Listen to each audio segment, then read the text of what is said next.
Hey, welcome to the show, everybody. My name is Mike. This is the Leadership Toolkit, as you know, the definitive leadership podcast to help you grow yourself, grow your company, grow the people that you interact with, and you'll have the opportunity to learn from other people's successes, some of their failures, so you can take that shortcut to success. And I am super excited to bring to you today a good friend of mine, Mr. Brian G. Johnson. He is an entrepreneur. He's a YouTuber. He helps other people grow. Just his nature is he's an absolutely amazing individual. So with that, I'm going to bring on screen right now, Mr. Brian G. Johnson. Welcome to the show today, sir. Mike, what is happening? It is really great to be here. Thank you for having me. Really excited to get in today and just have a conversation about entrepreneurship and leadership. Let's do it. Absolutely. Well, if you would just take maybe a couple minutes and share a little bit of your journey, your background, how did you get into, because you and I have actually been friends for a little bit, and we've had the opportunity to connect personally. So I know some of your background really started in sort of digital entrepreneurship and some things like that, and moving into I was just sharing a story beforehand how we connected into the YouTube sphere, and you helping grow smaller creators, and that's how I found you, so to speak. So if you would share a little bit of your background and your journey. Awesome, Mike. Well, yes, I'm Brian G. Johnson. I've been an online entrepreneur for many years. Way back in 2002, I actually quit my job as a professional day chef. I don't know where that came from. As a professional chef. And I was so grateful because I was really interested in making it happen with internet marketing. And at the time, there was no Facebook. There was definitely no Twitter, or the kids are on like the LinkedIn and TikTok. That's the thing. Oh, yeah. And it wasn't the only thing you could do is you could build a website. And I was really passionate about building websites, and I just kept learning, and I stayed curious and did a lot of different things. And fast forward about 10 years later, and I wrote this book right here, Trust Funnel, which is like this idea. If you took Zig Ziglar and dropped him in today's economy and kind of the ecosphere of like online marketing and whatnot, maybe this is kind of the thing that would come out. That was an amazing a time in my life. I did really great with that, continued the marketing. Several years later, I decided when I grew up, I would move forward and move over to YouTube. Wrote another book about YouTube, silver play button holder, and just a guy that likes to share the journey. And that's how I think of what I do, much more than I'm a guru or a coach. However, I do like to teach and share, and it's just like, hey, this is what I've learned. Maybe you can apply it to what you're doing. And that's kind of how I got started. Yeah, I love it. And I think that's one of the ways that is you and I got connected. I think you have a very candid, very straightforward approach. And just by nature, you've ended up being certainly somebody that I look to for mentorship and leadership. You're really direct. I've asked for questions on growth on my channel and other things in life. And often, even if it's not maybe what I want to hear, but what I need to hear, those are the best people to coach in your life. And so that's one of the reasons I wanted to talk to you today on the show. And also, I mean, this, in fairness, you told me probably 2 or 3 years ago, we were talking about YouTube growth and business growth. And I don't know if you remember saying this to me or not, but you said, Mike, what you need to do is you need to do something and do it consistently enough that you have an asset. You know what, Mike, I remember. And it's so easy as an entrepreneur to get carried away with all the things. They're so shiny. And well, what about this? And there's that thing over there. And for me, what I learned over time is the longer I do one specific thing and focus on that. And the idea is, the way I think about it today is even a little bit past that, is like, I'm going to really look at the process of the thing that's going to get me the results. So on YouTube, what does everybody want, Mike? Go ahead, you get one guess and that's it. What do they want on YouTube? Well, there's two things. It's going to be either views or subscribers. How do I get more views? How do I get more people? Boom. But you know what's really strange is very few people focus on the process of how to make that happen. Even though the #1 search term for YouTube is how to get more views. But when you get into the details, the really specific instructions of how to make that happen, you lose people. But the more you can stay consistent, see, that's the key. Even if you're not really trying, but you're consistent and you're just trying to improve, that is literally all it takes to wind up somewhere you could never really believe, a place of a success that feels good, and you feel like I did the thing I set out to do.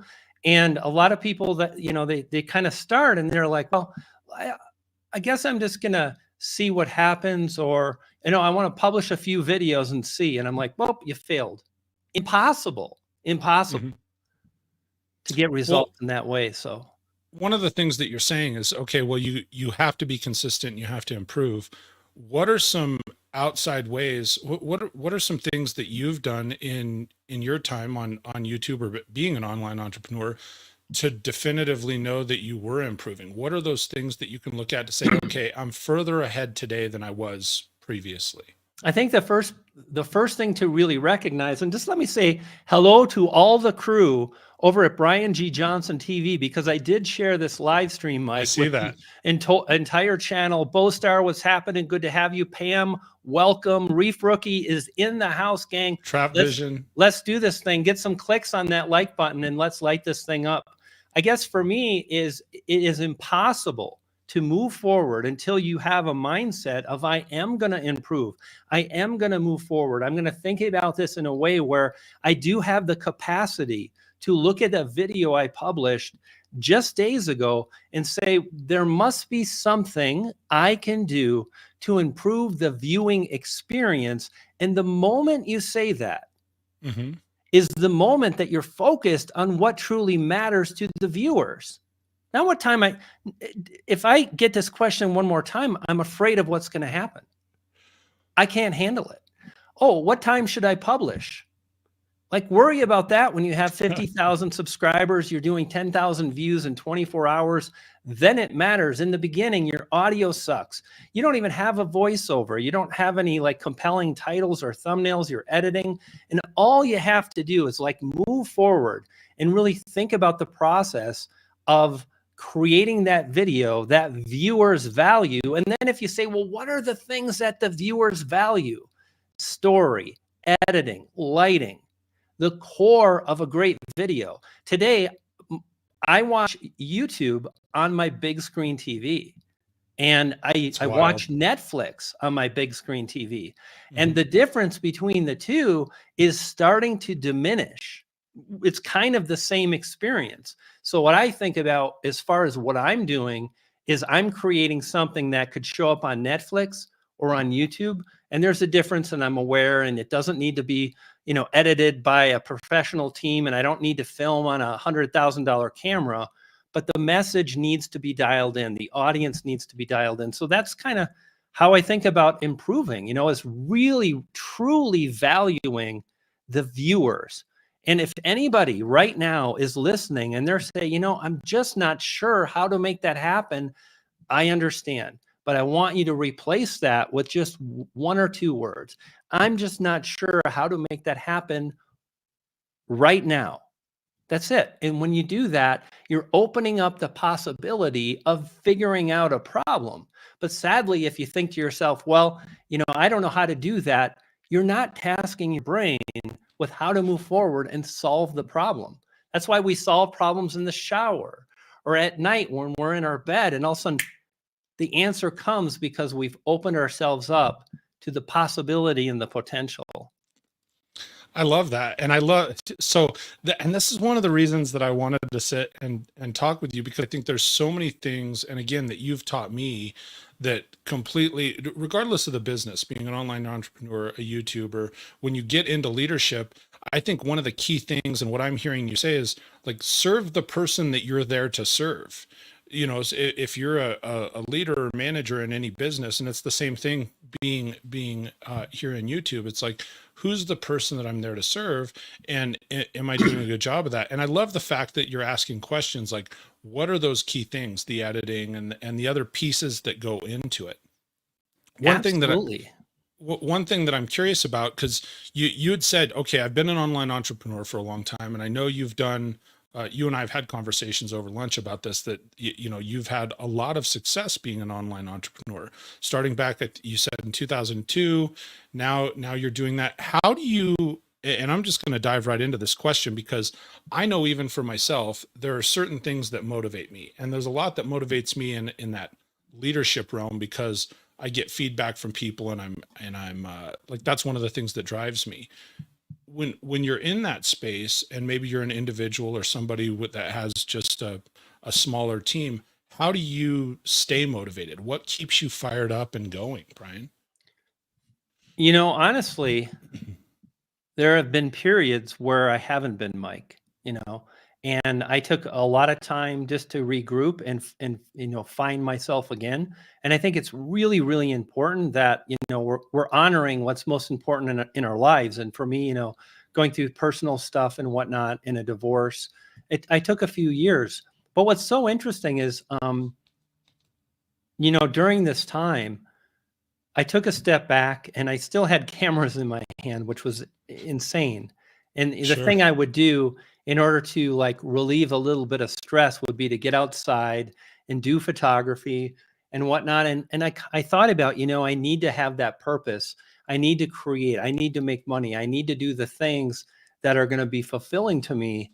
And as I just stayed on that journey, you know, I got to a place where I felt like I'm really ready to work again. You see, I'm ready to play at my potential. So, for example, over the last 6 or 7 months, I think I've made some videos where I'm playing at 85, 90% of my potential. I'm really Mhm. trying, you know, I'm thinking, I'm scripting, I'm doing all the things that I would do.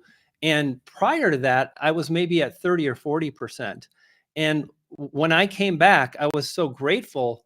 Roger's in the house, and Rachel Smets is here. Great to see Rachel and all the folks dropping in. But you You know, got when the I whole came back, BG TV crew. yeah, when I came back, one of the things that I quickly identified was I still have an audience, and I think it Mhm. is so important to value that. Now, this is what really messes up so many people is they play this comparison game. And they have no business doing that, because it just, how can that possibly help you? For me today, I'm so grateful for every single viewer, because it's not a viewer, it's not a view, it's a human being.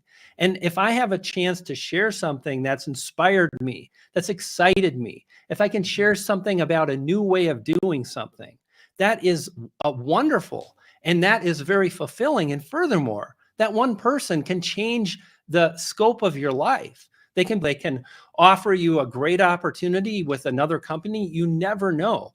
So for me, the first thing I did was really value the fact that, wow, I haven't really done anything in years and I still have people here. And then somehow I found this ability to disassociate the results I had driven years ago versus what I get today. And thank goodness, because that was a different time and place. I had worked really hard for 3 or 4 years to build up to a certain level of results. And then I dropped off for 4 years, publishing Mhm. kind of a half-ass video every 6 weeks. And that does not grow a channel. So I'm so grateful that when I came back, I'm just really good with where I'm at. And I think a really big part of staying motivated, a really big part of that is being able to be grateful for where I am in the journey, because the juice is in the journey. There's no destination. It doesn't matter. You know how I spend my time? I make videos, I edit. That's it. So it's like, you know, sure, I wanted that milestone. I'm grateful for that. I made that Mhm. happen. But, you know, people warn me, well, just when you're going to get it, and when you get it, and you know, it might not be all everything you make it up to be. And I didn't have any expectations. So the thing I would say about staying motivated is just try to enjoy the small wins along the way, and be cognitive and mindful of where you're at in the journey, and try your best to enjoy it. Because at the end of the day, what else do we really have? Like, I don't need numbers to validate me anymore. You know, it took me a long time to get to that point, but that's where I'm at today. And thank God, because that is, you know, just not a place to be. So like when I share this message, if I can share it with one person and I plant a seed, for me, that's the reward. Not that I need to get 100,000 views on my next video, although I'd really like to get, I'd like to make that happen. So Right. So, of course, I think everybody does. I think we live in a society where it's like, oh man, how many other people? But I think one of the things that you said, there's a few things I want to pull out of there. One that I think is really valuable is the fact that you said, how are you connecting with one person? What's Mhm. that one person that you're impacting? And I think that, when we get into a role where we're either in front of others, somewhere like YouTube, when we're in a management role in business, any of those places, we get into somewhere where we either deliberately or even inadvertently have the spotlight. I think it's really important to remember, and you just nailed it. Like, take that step back and know that it's not just a view, it's not just a click, it's not just a like, it's a human that is taking that in. I think that's so powerful. Before I get way ahead of myself too, I'm going to throw these two things up on the screen, and especially if anybody's listening on the podcast here, when I redo the podcast on Spotify and Apple for the audio version, make sure you check out, Brian has a great website, has a great course. That's one of the things that you and I connected on at briangjohnson.tv. That tube ritual course that you offered, and that's one of the ways you and I connected, and you gave me some really candid feedback on growing as a person and as a channel. And then also Brian's YouTube channel. Certainly if you look up Brian G. Johnson on YouTube, he shows right up, but youtube.com/@ Brian G. Johnson TV will get you there. One of the things that you just said, you said, hey, I had to sort of disassociate. What you had commented was you had disassociated where you are with where you were headed. Um, how did you come to that realization? Did How I did say you? that, or I said, was it that, or was it like what I had built in the past? Yes, you said you disassociated yourself with what you'd built in the past to where you're Yeah. headed. You're correct. How Again, I did you come think, to that realization? like, because if I would have started uploading videos now in this Hmm. season of my career as a YouTuber, Hmm. then I'm really building up expectations based on something that is done and over with, a time period that is long gone. I was at my high point literally now 5 years ago. And what's cool too, though, is I look back at some of the videos I published during that time, and I was really proud. I think Hmm. enough time had passed where I was like, I was good at that. And I taught myself that. I started with nothing. And today I am, crazy wildlife photographer, Yeah, you've got some unbelievable wildlife osprey coming photography. out of the water, and just all different creative endeavors that came from YouTube and learning and growing. And so, if I would have hung on or clinged to the type of results I was driving 5 years ago, I'm kind of living in the past. And for me, it's really important to live in the moment, Sure. because the past is just that. In the future, that's filled with expectations. But if I can value what I have today, doesn't mean I don't want to hit that video with 100,000 subscribers, or views rather. It does Sure. mean that I'm going to be good with where I'm at.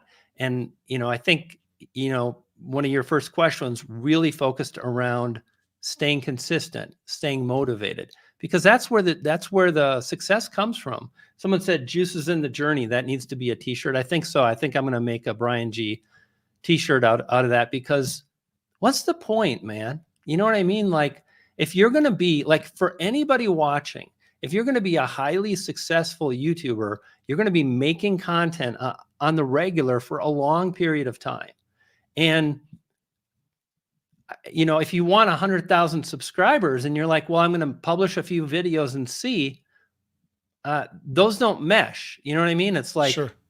you need hundreds and hundreds of videos, and more really the experience of how to connect with a viewer in order to make that happen. And yet you're kind of like, your expectations are completely out of whack. And that's why people, I think, struggle and fail, is because of where their expectations are.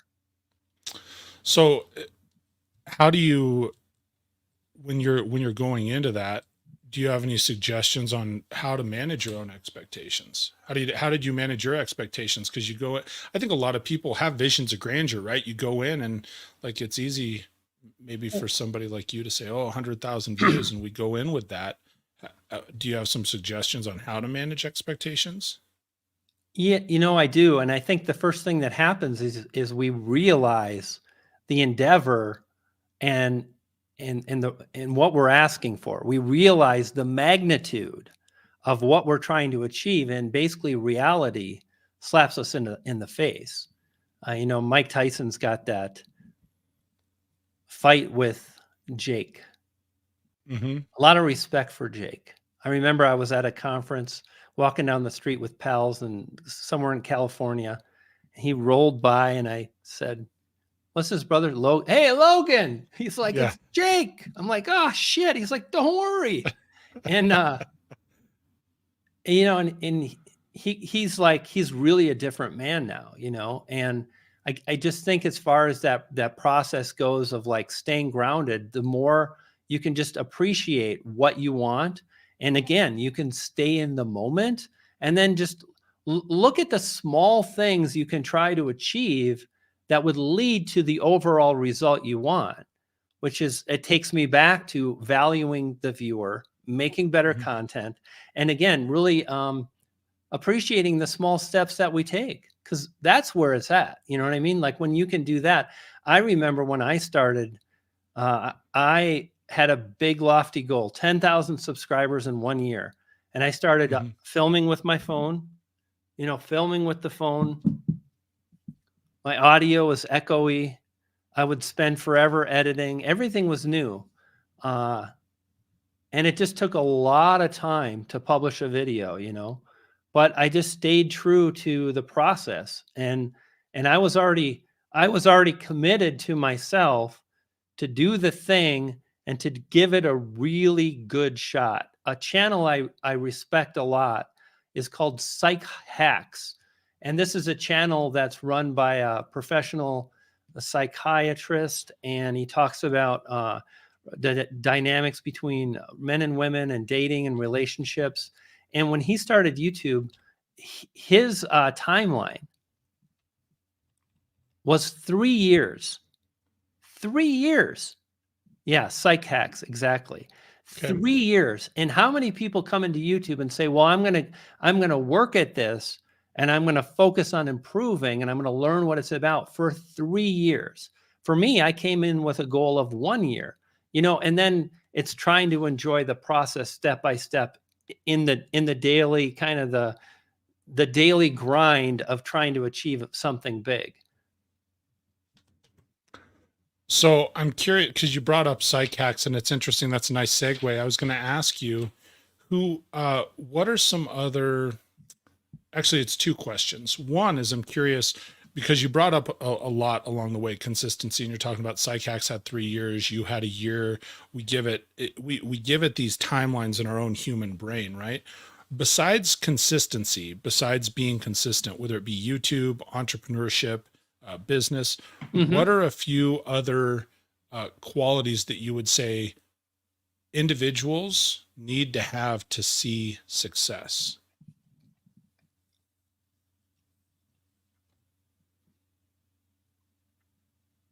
There's a video that everybody should watch by Captain Disillusion, and you want to search for TEDx talk Captain Disillusion. This is Okay. a really great question, Mike. And in that video, Captain Disillusion really it's not a video, it's a TED talk for 20 minutes. And he breaks down all the different types of YouTubers that there are, the different types of video content that can be created. For example, you could do documentary style. You could do a news style YouTube channel. You could be a comedian. You could make funny skits. You could be really serious. You could be like Orion, the guy from Psych Hacks. I forget his last name.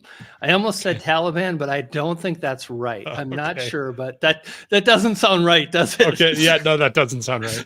We'll just go with the guy from Psych Hacks. But I think what's really important is, and again, here's the problem with why I struggle with so many YouTubers, is it's really impossible to find out what you're great at on YouTube when you're going to test. I'm going to see, and I'm going to upload a few videos, and I'm going to see.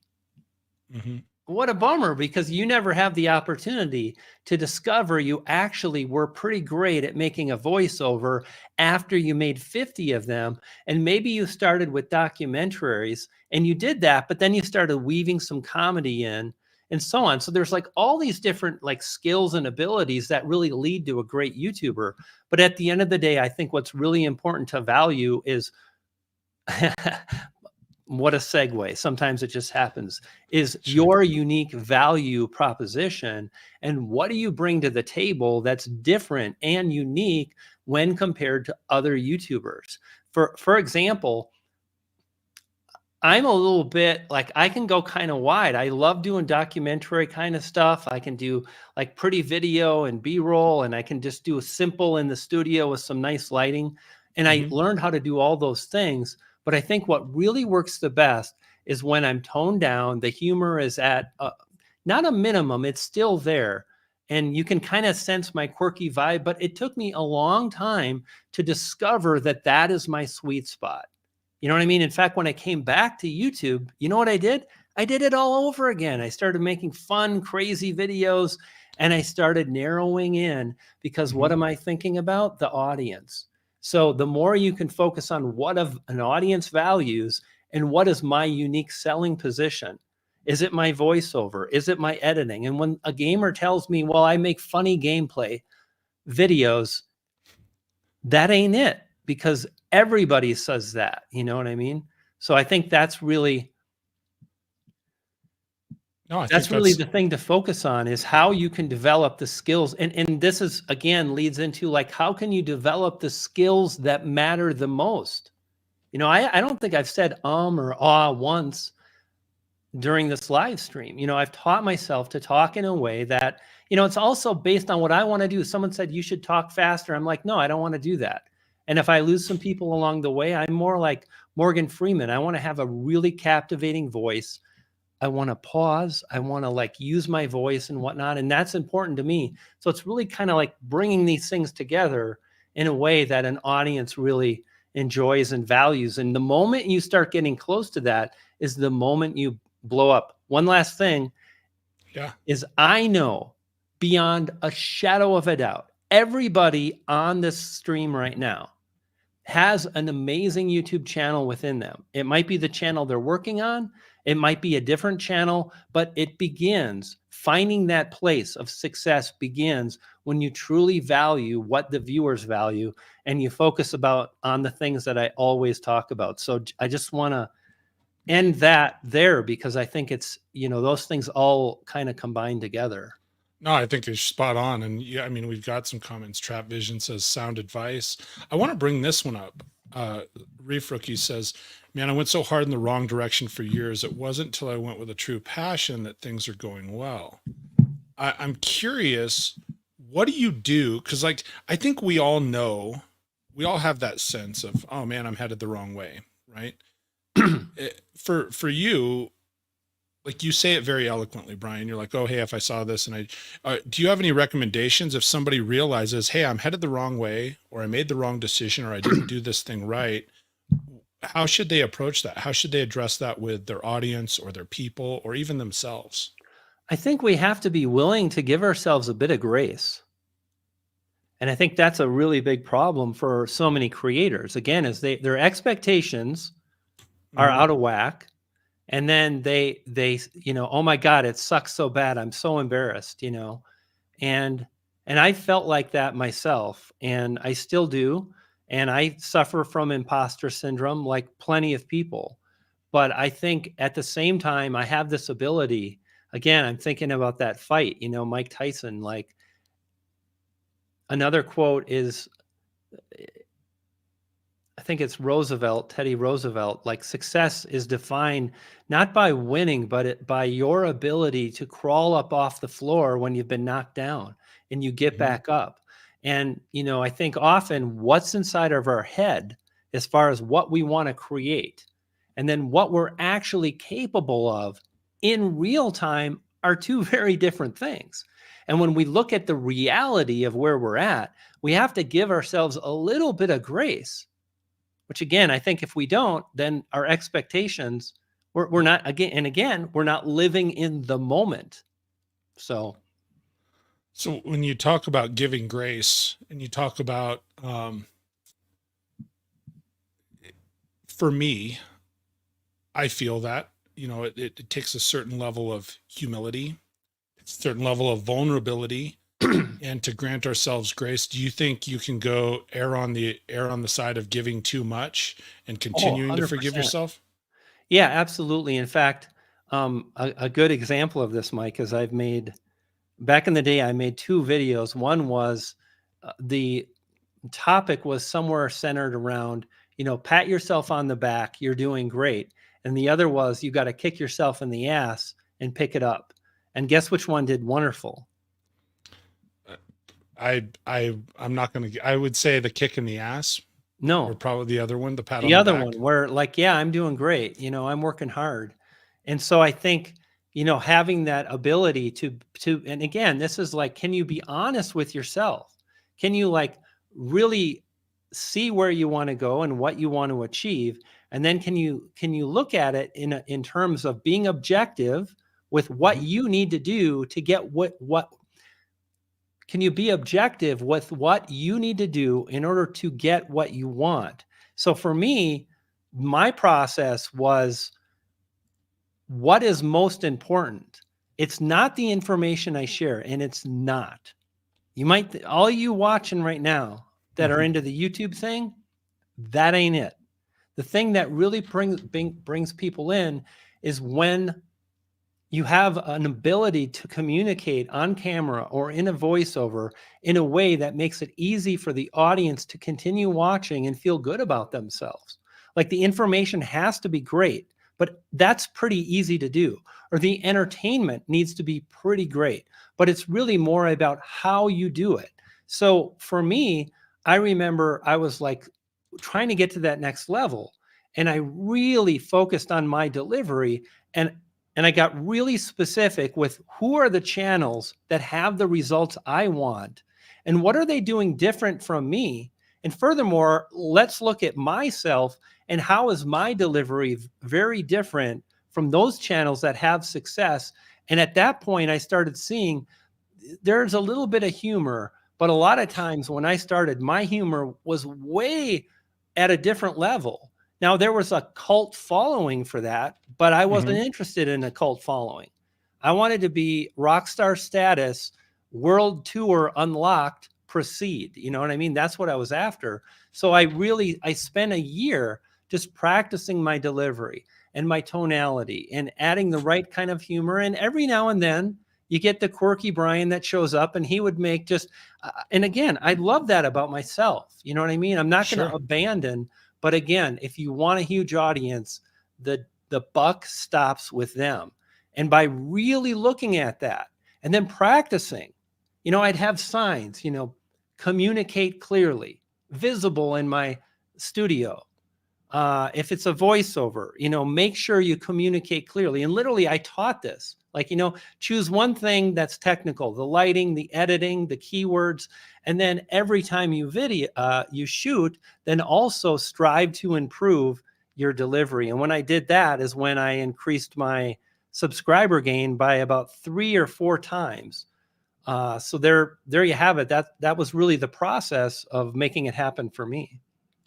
Well, I remember, I do remember sitting through some coaching sessions with you, and you had the, stake your claim, amplify your message. You had all the stuff that were the reminders. And I think you said, and you could correct me if I'm wrong, but at one point it was like, oh man, these are all such good messages. You were like, they're as much reminders to me as any of you guys looking at them, type of stuff, that it was like you were portraying that and just putting it right in front of yourself and the people that you were coaching and your viewers and so forth.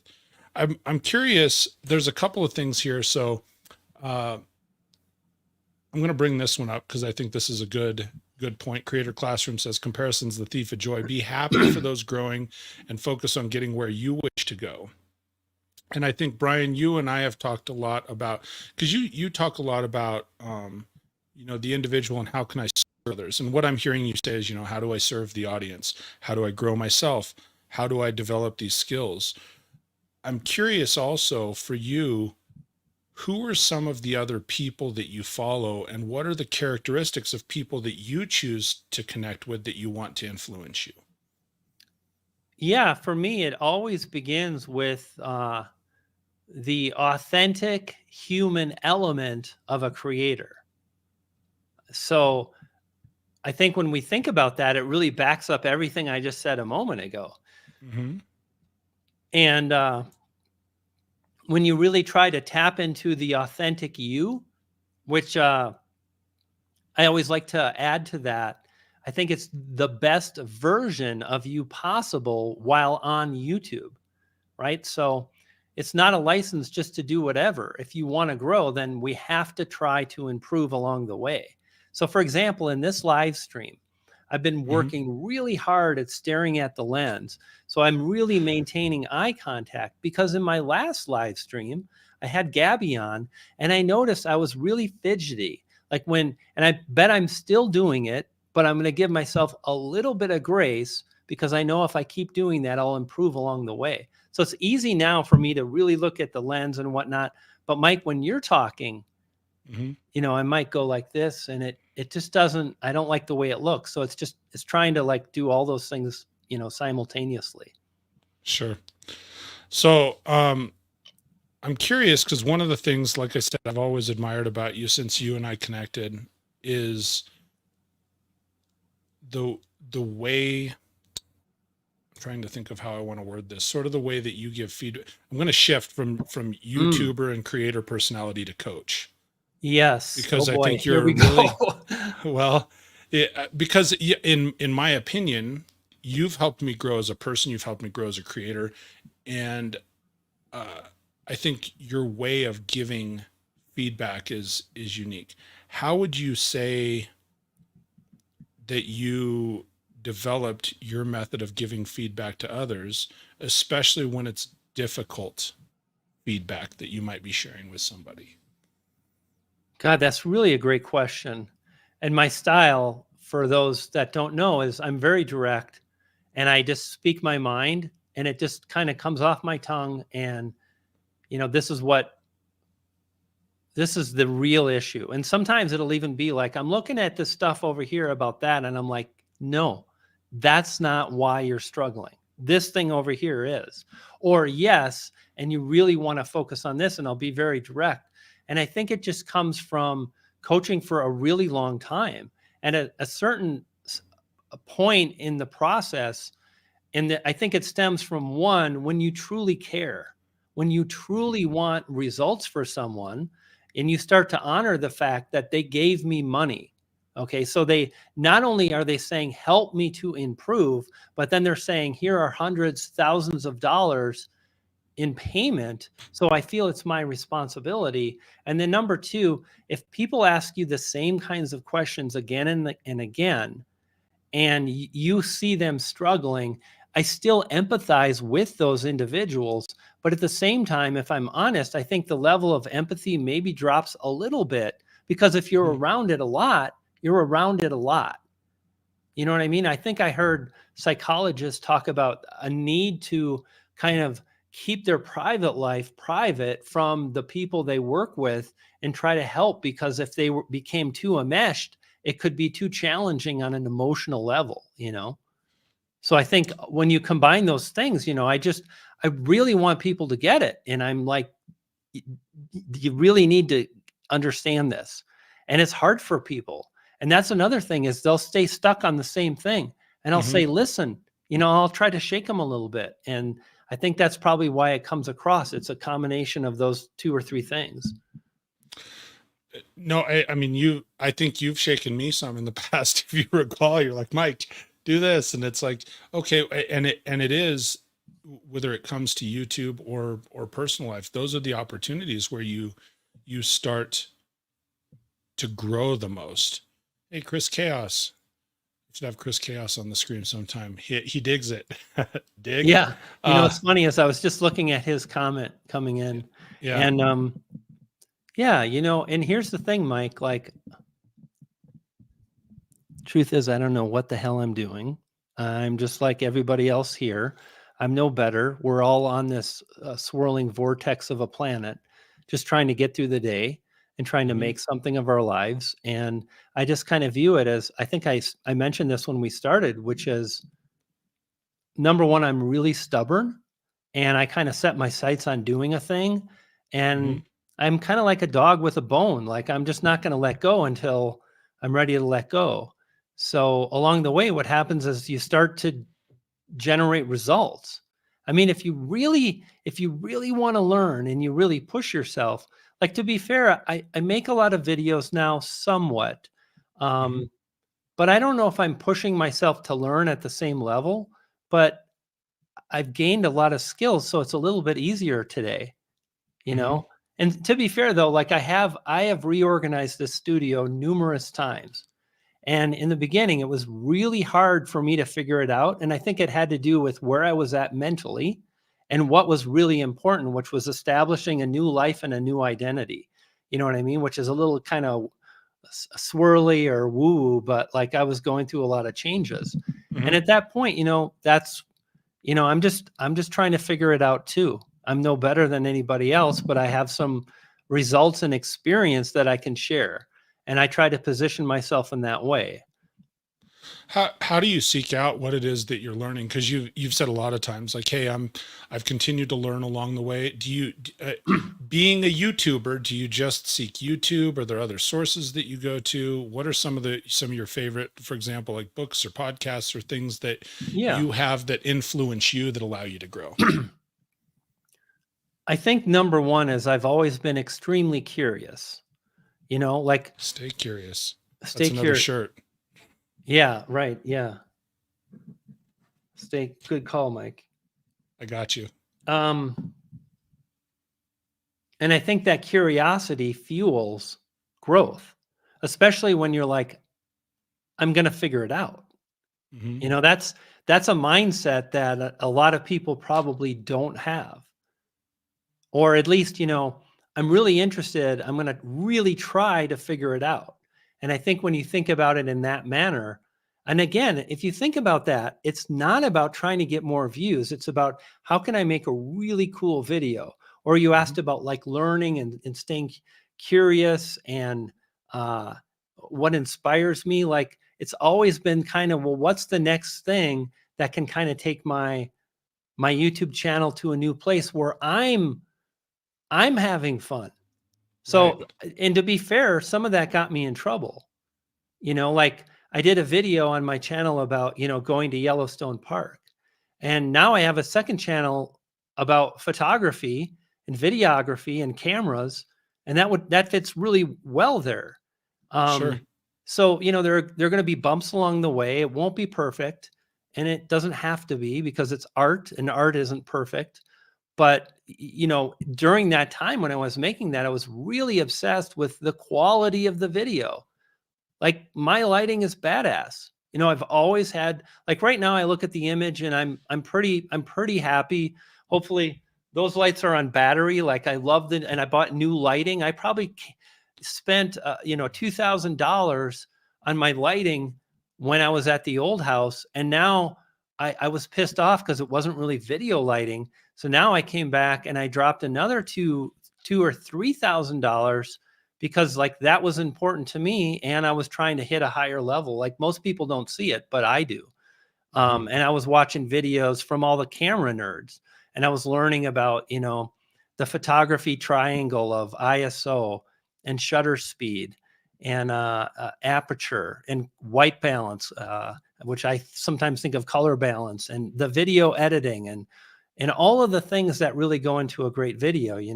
And there are other things that I'm interested in too, like the psychology of humans and what makes us tick. And all of these things really make up me, you know what I mean? And I think the more we can honor those things in the content we create, then the more authentic we are. So, Mhm. Well, and I think I love how everything you're sharing to me, because I sit and think through that business lens. Like it parallels so much that business world, and just that it mirrors all the everyday life. And I know obviously we have, and with your channel, you have a lot of, I mean, just looking at all the comments from the different verticals of video that are being shared. And I want to ask this question. Chris Chaos asked this. He says, I'm curious, what makes some, because I get asked this question in the realm of like, well, what makes somebody a leader? What's the difference between a leader and a manager? And so I love the way he framed this question. Okay. For you, Brian. He says, I'm curious, what makes someone a quote unquote YouTuber? Is it someone that makes videos on YouTube, a specific amount of subs, or someone getting paid from their videos? What is, so I'll close it up for him with, what is the defining moment that you become a YouTuber, Brian? Honestly, the way I look at this, I don't. I just think it's, who cares? What's the difference? It's a, like, what really matters is like, how do I make a better video? How do I improve my lighting? How do I communicate on camera in a way that pulls people in?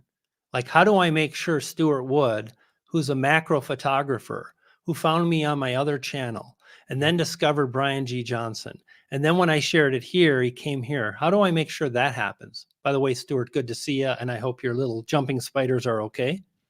And so again, like, when do I become a YouTuber? And yet I've heard people talk about this, and I just like, and again, this really goes to how I teach and how I think, because 90% of the things we think about are just not that important. Right. So it's like, as his life. I have other things that I really want to focus on, and I only have so much capacity. So I'm going to make sure I keep things kind of freed up. So I'm focused on what really does matter, So, today I'm focused on my speech. Today I'm focused on, looking at the lens, like I said, and just, I'm trying to maintain what really matters and talk about the things I value. It's really good. It's really good. Well, we're coming sort of the tail end. We're just over 45 minutes here on the show. We talked beforehand with respect for both of each other's time and certainly the audience's time. Any sort of final thoughts, any nuggets of wisdom to take us out with here at the tail end, Brian? Yes. What would those be, sir? Okay, this is how we started when I That is how we started. Mike. If there's anybody that hears this or sees this, if we're connecting right now, I want to encourage you to kick down the door of opportunity as you announce your arrival wherever life may take you. And know that there is no man or woman who can tell you otherwise. So as you move forward and you decide that it shall be, you just might be amazed at what happens. I believe in you. And just the thing I would end on is try to enjoy the moment and the day and the ups and the downs. And it's challenging and it's scary. But over time, I think when I look back and I look at a body of work, because I've stayed focused on day to day, there's a lot of proud moments, and I want that for you too. So stay on the path. I believe in you. I love it, man. Thank you so much.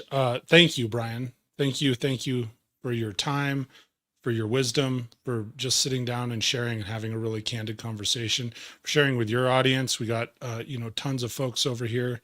I am a couple reminders for folks, especially if you're listening on the podcast later. Definitely check out Brian's channel at youtube.com/Brian G. Johnson TV. Check out he's got his courses on his website there at briangjohnson.tv. And true that. So thank you so much for your time today. If you want to hang out for just a moment, I'm going to go ahead and take us out for the afternoon. Awesome. All right, folks, that is going to bring us to a close for another episode of the Leadership Toolkit. Thank you very much, everybody, for investing your time with us. I hope that you have gained some wisdom and insight from this conversation. I know that I have. I gain so much from sitting and having these conversations with these amazing leaders and creators and entrepreneurs. It's just fantastic. So please do me a favor. If you know of somebody that could gain something from this episode, make sure and share it out. Put some thumbs up here on the video where you're at, and please tune in again. That's one of the only ways this show continues to grow is thumbs up, shares, likes, and then tune in with us again next Wednesday at 12:05 p.m. Mountain Time. Until we speak next, everybody, I hope you have an absolutely fantastic rest of your day, fantastic week. And until we speak next, stay great. We'll talk soon, everyone.